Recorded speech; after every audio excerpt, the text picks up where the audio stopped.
سب سے پہلے نظر ڈالتے ہیں اب تک کی بلیٹن کی۔ جی بالکل، وہاڑی میں جمعیت علماء اسلام ضلع وہاڑی کی زیر اہتمام پیغام جمعیت کانفرنس کا انعقاد۔ سابق سینیٹر حافظ احمد اللہ کا خطاب۔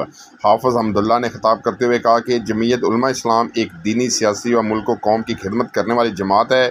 جمعیت علماء اسلام جمعیت علماء ہند کا تسلسل ہے۔ جمعیت اور دیگر سیاسی جماعتوں کی سیاست میں بڑا فرق ہے، کیونکہ جمعیت علماء اسلام کی قیادت علماء کرام پر مشتمل ہے، جبکہ دیگر کسی جماعت کی قیادت علماء کے پاس نہیں ہے۔ ہر سیاسی پارٹی کا نعرہ ہے کہ وہ ملک میں امن و امان قائم کرنا اور ترقی کی راہ پر گامزن کرنا چاہتی ہے، لیکن کوئی جماعت اپنا نعرے کو عملی جامہ نہیں پہنا سکتی۔ جمعیت علماء اسلام نے سیاسی میدان میں آ کر ملک و قوم کی جو خدمت کی ہے وہ کوئی دوسری سیاسی جماعت نہیں کر سکی۔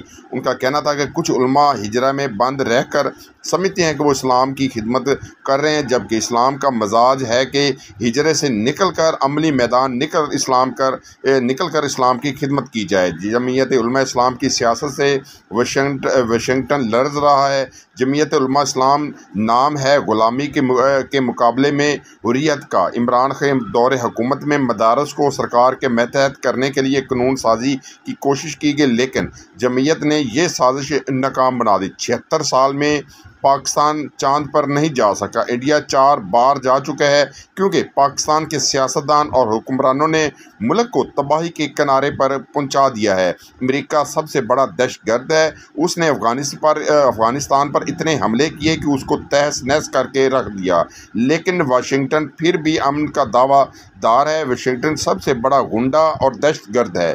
2 عالمی جنگوں میں کروڑوں لوگ موت کے منہ میں دھکیلنے والے بھی امن کے دعوے دار ہیں، جبکہ اسلام کو دہشت گرد مذہب قرار دیتے ہیں۔ اسلام امن کا مذہب ہے، جس کا اعلان رسول اللہ صلی اللہ علیہ وسلم نے حجۃ الوداع کے موقع پر کیا۔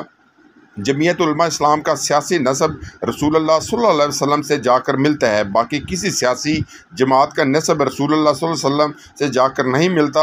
مسلم لیگ نون کی سیاست نواز شریف سے شروع ہو کر نواز شریف پر ختم ہو جاتی ہے۔ پیپل پارٹی کی سیاست بھٹو سے شروع ہو کر بھٹو پر ختم ہو جاتی ہے، جبکہ جمعیت علماء اسلام کی سیاست رسول اللہ صلی اللہ علیہ وسلم کی سیرت سے شروع ہو کر سیرت رسول پر ختم ہوتی ہے۔ جمہوریت شورائی اور اکثریت کی بنیاد پر قانون سازی کرتی ہے، جو کہ سراسر قانون و سنت کے خلاف ہے۔ جمعیت علماء اسلام اس ملک کو اسلامی جمہوری ریاست بنانا چاہتی ہے۔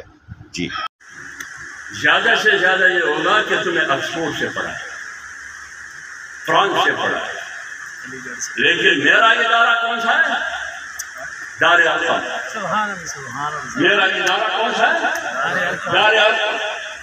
میرا ادارہ اور یونیورسٹی کون سا ہے؟ مسجد نبوی۔ استاد کون ہے؟ جناب رسول اللہ صلی اللہ علیہ وسلم۔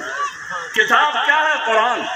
ایجنڈا کیا ہے؟ ان اعبدوا اللہ واجتنبوا الطاغوت، اللہ کی بندگی اور ظالم سے بغاوت کا اعلان۔ اور آج کے زمانے میں اس ایجنڈے کو کون آگے لے کے چل رہا ہے؟ مولوی آگے لے کے چل رہا ہے۔ کیوں؟ العلماء ورثۃ الانبیاء۔ انبیاء کے جان نشین کون ہے؟ علماء۔ 2 بیگز کے ساتھ اب ملے بگ فرینڈز کیک اپ بھی۔ Knorr noodles and big friends kick up, بوریت بھگائے، گڈنس بڑھائے۔